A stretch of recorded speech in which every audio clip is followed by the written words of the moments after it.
Hello, you join me. I'm Cameron, the president of the Anime and Manga Society, on my review of Reveiw, what is it called?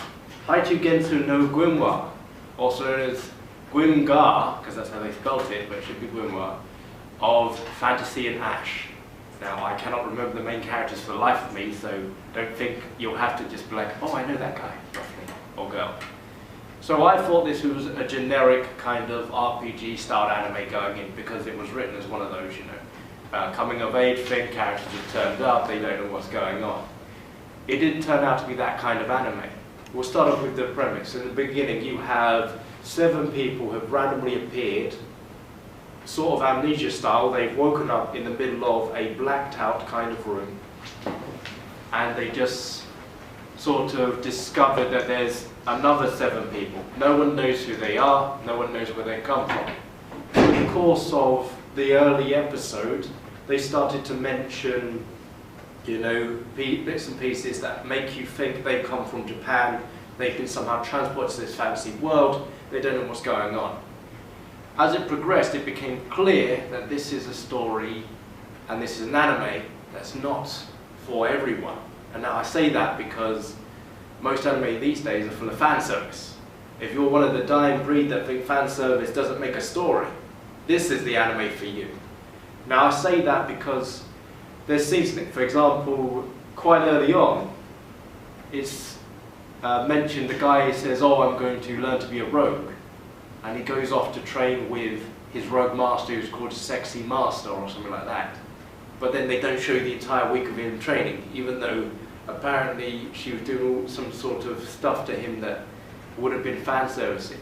Later on, there's scenes where they sneak in on the on like a bath scene, but the guy gets caught before he even reaches the bath, gets thrown out, you see nothing. There's scenes where they go for the panty shots, but you don't actually see any panties. There's no one really bends down. And then, so you've got these elements. They've clearly removed fan service, made that effort. The story's a bit slow-paced.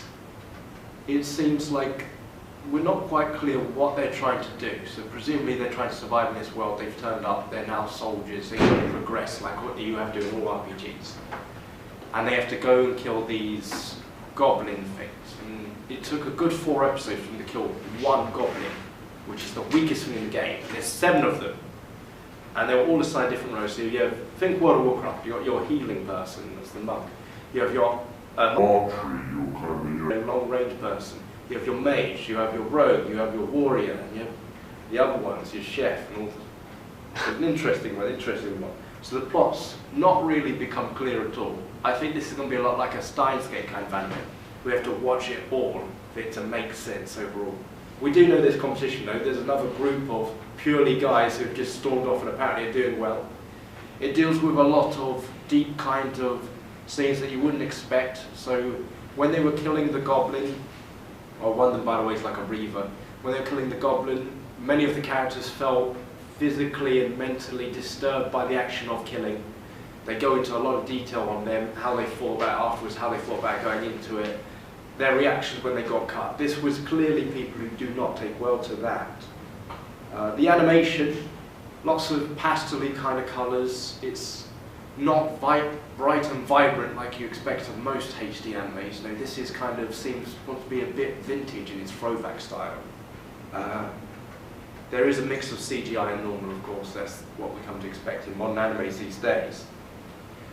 It's currently subbed, so there's no translation. The subbing's fine. I don't think there's any cultural references so far. Personally, I'm going to say it surprised me. Considering how slow-paced it is, I didn't think I'd stick with it. But it's not like anything I've seen this season. It's not like anything I've seen for a good long time. And I think I'm going to stick with it right up till the end.